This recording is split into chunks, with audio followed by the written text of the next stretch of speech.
दोस्तों नमस्कार, मैं संजीव भार्गव, वर्कशॉप कैलकुलेशन और इंजीनियरिंग ड्राइंग का अनुदेशक आप सभी का ITI स्किल इंडिया के यूट्यूब चैनल पर स्वागत करता हूं। आज जो मैं आपके लिए वीडियो लेके आया हूं वो हमारे वर्कशॉप कैलकुलेशन सब्जेक्ट के अंदर मेटल से रिलेटेड वीडियो है, जिसके अंदर मैं ऑलरेडी 5 वीडियो डाल चुका हूं और छठे वीडियो में आज रबड़, लकड़ी, इंसुलेटेड सामग्री के गुण और उपयोग, प्रॉपर्टीज़ एंड यूज़ ऑफ रबड़, टिम्बर एंड इंसुलेटिंग मटेरियल के बारे में हम चर्चा करेंगे। और क्योंकि ये चैप्टर बहुत ही इंपॉर्टेंट है, इसके अंदर बहुत सारे सवाल हमारे NCVT के एग्ज़ाम में आते हैं और अब ऑनलाइन पेपर आपके होने वाले हैं, इसलिए आपको और भी ज़्यादा ध्यान से पढ़ना पड़ेगा, क्योंकि वहाँ पे आपको बिल्कुल भी टाइम नहीं मिलेगा और अगर वो गलत हुआ तो गलत ही होगा, सही हुआ तो सही होगा। तो जानकारी आपको पूरी चाहिए और नेचुरली है कि जब ऑनलाइन होगा तो आपके अड़ोस पड़ोस में भी जो बच्चे होंगे उनका क्वेश्चन अलग होगा और आपका क्वेश्चन अलग होगा, इसलिए आप किसी से पूछ भी नहीं सकते, इसलिए भी आपको और अच्छी तरह से तैयारी करनी है। तो यहाँ पे शुरू करते हैं। रबड़ के गुण और उपयोग, प्रॉपर्टीज़ एंड यूज़ ऑफ रबड़। रबड़ एक लचीला सामग्री है, पदार्थ है, जिसे निम्न प्रकार से वर्गीकृत किया जा सकता है। पहला है उसके अंदर प्राकृतिक रबड़, जिसको नेचुरल रबड़ कहते हैं। दूसरा है कठोर रबड़, जिसको हार्ड रबड़ कहते हैं। और तीसरा होता है सिंथेटिक रबड़, तो जिसको कि केमिकल मिला करके बनाया जाता है।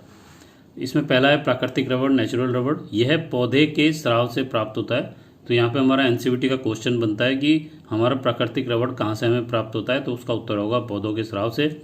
यह गर्म करने पर नरम हो जाता है, 30 डिग्री सेंटीग्रेड पर चिपचिपा हो जाता है, लगभग 5 डिग्री सेंटीग्रेड पर कठोर हो जाता है। तो इसके ये गुण भी है और अवगुण भी है कि 30 डिग्री से ज़्यादा होने पर ये चिपचिपा हो जाएगा और 5 डिग्री सेंटीग्रेड पर ये कठोर हो जाता है। इसलिए इसके बीच में अगर कई टेम्परेचर वाला काम है, वहीं पर इसको आप काम में ले सकते हैं। सल्फर को रबड़ में मिलाया जाता है और मिश्रण को गर्म किया जाता है। इस प्रक्रिया को वल्कनाइजिंग कहा जाता है। तो यहाँ हमारा एक क्वेश्चन बनता है कि वल्कनाइजिंग किसे कहते हैं और यह किस पदार्थ पे किस पदार्थ पर किया जाता है।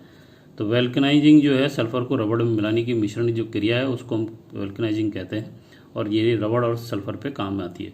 इस प्रक्रिया द्वारा मजबूत और सख्त तथा कठोर रबड़ प्राप्त किया जा सकता है।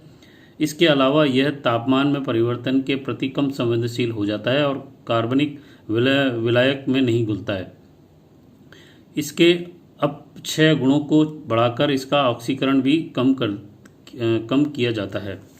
कार्बन ब्लैक, ऑयल वैक्स आदि को मिलाकर विरूपण गुण को कम किया जाता है। रबड़ नमी को दूर करता है और अच्छे विद्युत गुण इसमें पैदा हो जाते हैं। रबड़ के मुख्य हानियाँ नीचे दी गई हैं, तो हम इसको आगे पढ़ रहे हैं कि इसके अंदर हानि क्या होती है। प्राकृतिक रबड़ के अंदर पेट्रोलियम तेलों का कम प्रतिरोध होता है, यानी कि पेट्रोल तेलों के संपर्क में आकर ये खराब हो जाता है। सूरज की रोशनी के संपर्क में नहीं आ सकता, यानी कि सूरज की रोशनी में रखेंगे तो इसका ये खराब हो जाता है। उच्च वोल्टेज इंसुलेशन के लिए भी इसका उपयोग नहीं किया जा सकता। कम परिचालन तापमान, क्योंकि ये भंगुर हो जाता है और 60 डिग्री सेंटीग्रेड के तापमान पर दरारें विकसित हो जाती हैं। इसके लिए इसको हम ऐसी जगह काम में नहीं ले सकते जहाँ पे अधिक टेम्परेचर का काम होता है। तांबे के साथ रबड़ प्रतिक्रिया में सल्फर इत्यादि तांबे के साथ रबर प्रतिक्रिया में सल्फर, इसलिए तांबे के तारों को रबड़ से लेपित किया जाता है। इसके बाद है कठोर रबड़। सल्फर सामग्री और लंबे समय तक वल्कनाइजेशन को बढ़ाकर कठोर रबड़ उत्पाद, जिसे कि हाई रबड़ या एबोनाइट कहा जाता है, प्राप्त होता है। तो यहाँ हमारा एक क्वेश्चन बनता है कि हाई रबड़ या एबोनाइट कैसे बनता है। तो यहाँ पर सल्फर की सामग्री और लंबे समय तक वल्कनाइजेशन को बढ़ाकर कठोर रबड़ उत्पादन, जिसे कि हाई रबड़ कहते हैं, एबोनाइट बनता है। यह विद्युत और यांत्रिक का इसमें यह अच्छा विद्युत और यांत्रिक गुण इसमें अच्छा विद्युत और यांत्रिक गुण होते हैं। इसका प्रयोग battery container, panel board, bushing, ebonite tube आदि के लिए किया जाता है। तो यहाँ पर हमारा क्वेश्चन बन जाता है कि हार्ड रबड़ जो एबोनाइट कहलाता है, इसको कहाँ कहाँ काम में लिया जाता है। तो ABCD के अंदर आपको ये battery container, panel board, bushing और एबोनाइट ट्यूब दे करके चौथा जो आपका D उत्तर हो सकता है, उसमें तीनों सही करके भी हो सकता है, तो हमारा चौथा उत्तर सही हो जाएगा। इसके बाद है सिंथेटिक रबड़। यह प्राकृतिक रबड़ के समान है और सिंथेटिक रबड़ थर्मोप्लास्टिक विजाइल उच्च पॉलीमर से प्राप्त किया जाता है। कुछ महत्वपूर्ण सिंथेटिक रबड़ हमारे नीचे दे रखे हैं। तो यहाँ पर एक सवाल बन जाता है कि थर्मोप्लास्टिक विजाइल क्या होता है। तो ये एक सिंथेटिक रबड़ होता है। सिंथेटिक रबड़ के अंदर नाइट्राइड, ब्यूटा डैश रबड़, ब्यूटाइल रबड़, हाईप्लान रबड़, नियोप्रीन रबड़ और सिलिकॉन रबड़ होते हैं। तो यहाँ पे कुछ जो सिंथेटिक रबड़ होते हैं उनके गुण और उपयोग दे रखे हैं। इसमें पहला है नाइट्राइड ब्यूटेश रबड़। इसका गुण जो होता है लचीलापन, घिसाव प्रतिरोध, कम तापमान पर लचीलापन, ऑक्सीकरण इसके अंदर कम होता है, कम उसकी तन्यता होती है, उच्च तापीय चालकता होती है और कम हाइड्रोस्कोपिसिटी होती है। इसका उपयोग जो है ऑटोमोबाइल में टायर के अंदर का जो ट्यूब होता है उसको बनाने के लिए किया जाता है। तो यहाँ पे हमारा सवाल बनता है कि टायर के अंदर का ट्यूब जो है वो कौन से रबड़ से बनाया जाता है। तो उसके अंदर आपको 3 या 4 तरह के रबड़ का नाम दे दिया जाएगा। उसके अंदर आपको उत्तर नाइट्राइड ब्यूटाहेश रबड़ हो जाएगा। उसके बाद दूसरा है ब्यूटाइल। यह पेट्रोलियम तेलों, गैसों और मादक सॉल्वेंट्स द्वारा निर्माण किया जाता है। इसमें थर्मल और ऑक्सीकरण स्थिरता और ओजोन के लिए उच्च प्रतिरोधकता होती है। इसका उपयोग मरम्मत कार्य और टेप के रूप में प्रयोग किया जाता है। जाने वाले नर्म परिस्थिति में इंसुलेशन के रूप में उपयोग में लिया जाता है। तो जो टैप बनाए जाते हैं जिससे कि अपन बिजली के कामों में चिपकाने के काम आते हैं वो जो है हमारे ब्यूटाइल के बनते हैं। इसके बाद है हाई प्लान रबड़। सूर्य के प्रकाश और तापमान 150 डिग्री तक के संपर्क में आने पर निवारण का प्रतिरोध ये करता है और इसका उपयोग जो है बिजली के तारों और केबलों की जैकेटिंग में प्रयोग में लिया जाता है। इसके बाद है नियोप्रीन रबड़। उम्र बढ़ने, ऑक्सीकरण और गैस प्रसार, बेहतर तापीय चालकता और लो प्रतिरोध, खराब यांत्रिक गुणों के लिए बेहतर प्रतिरोध इसके गुण होते हैं। तार इंसुलेशन और केबल शेयरिंग के लिए उपयोग में किया जाता है। तो यहाँ पे तार का जो इंसुलेशन वो हमारे नियोप्रीन रबड़ से बनाया जाता है। इसके बाद है सिलिकॉन। उच्च परिचालन यानी कि 200 डिग्री सेंटीग्रेड पर लचीलापन, नमी और संचालन प्रतिरोध, ऑक्सीकरण के प्रतिरोध, ओजोन आर्किंग, अच्छा इंसुलेट गुण और थर्मल प्रतिरोधकता। यह एक अच्छा इंसुलेटर होता है, इसलिए इसका उपयोग सबसे ज़्यादा होता है। Blast furnace, coke oven, steel mill आदि, nuclear power station, high frequency generator, boiler, airport lighting, crane के लिए, पावर केबल और कंट्रोल वायर के लिए, इंसुलेशन के लिए इसका उपयोग जो है किया जाता है। और ये सिलिकॉन जो हमारा रबड़ होता है यही सबसे ज़्यादा काम में आता है और ये थोड़ा महंगा भी होता है क्योंकि ये बहुत ज़्यादा टेम्परेचर पे भी अपनी जो खासियत है उसको ख़राब नहीं होने देता है।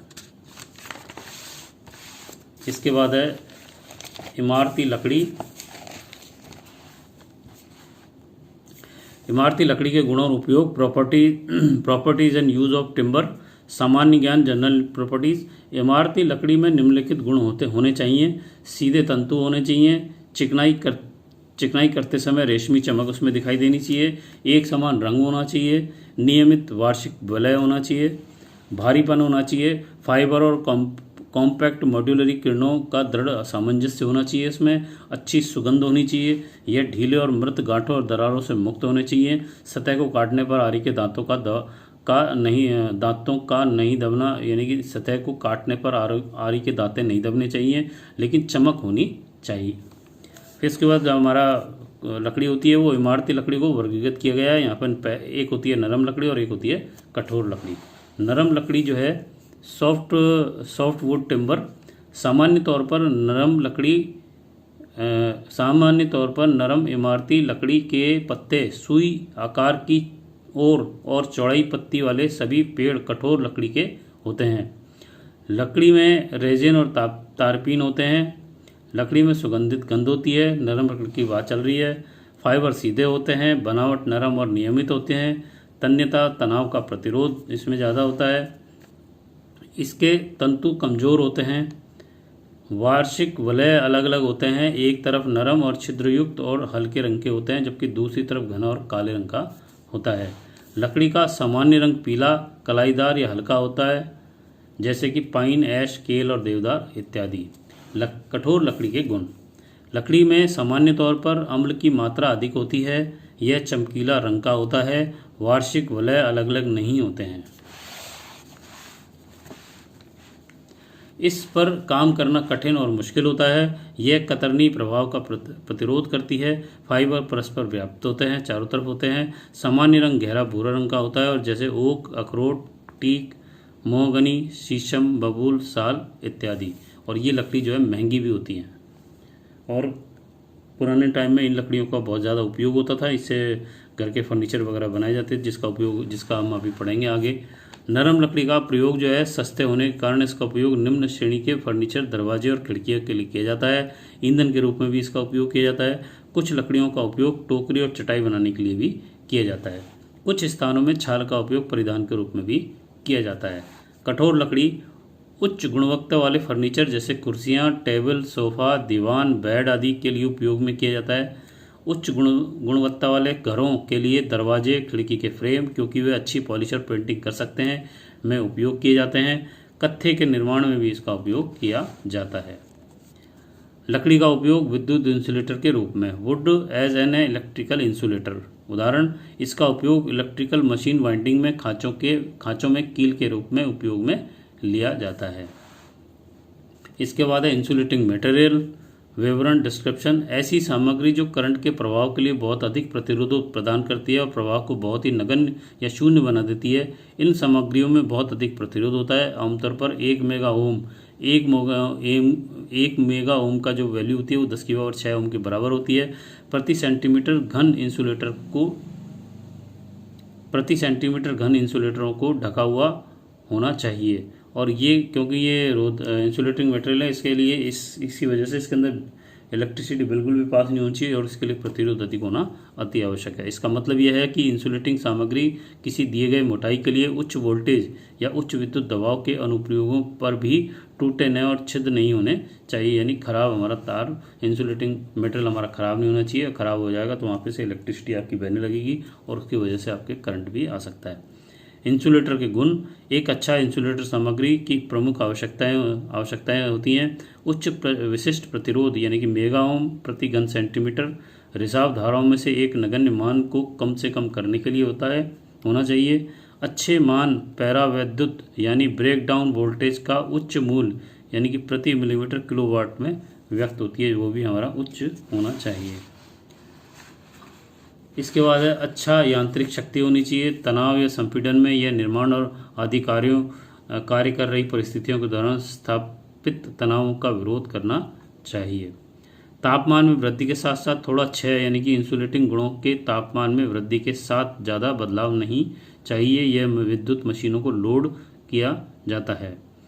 नमी के बिना अवशोषण जब वायुमंडलीय स्थिति में नर्म किया जाता है। इंसुलेटिंग गुण विशेष रूप से विशिष्ट प्रतिरोध, डायन इलेक्ट्रिकल स्ट्रेंथ नमी की थोड़ी मात्रा में अवशोषण के साथ काफ़ी कम हो जाती है। इसके बाद उत्पाद और उसका इंसुलेटर। उत्पाद और इंसुलेटर, प्रोडक्ट एंड इंसुलेटर्स। यहाँ पर ये इंसुलेटर का नाम दे रखा है और उसका उपयोग कहाँ किया जाता है उसके बारे में यहाँ दे रखा है। तो पहला है अभ्रक। तत्वों में या वाइंडिंग के अंदर स्लॉट इंसुलेशन के लिए अभ्रक का उपयोग होता है। रबड़ तारों में इंसुलेशन के लिए काम में आता है। सूती कपड़ा वाइंडिंग के अंदर काम में आता है। वार्निश हमारा वाइंडिंग के अंदर काम आता है।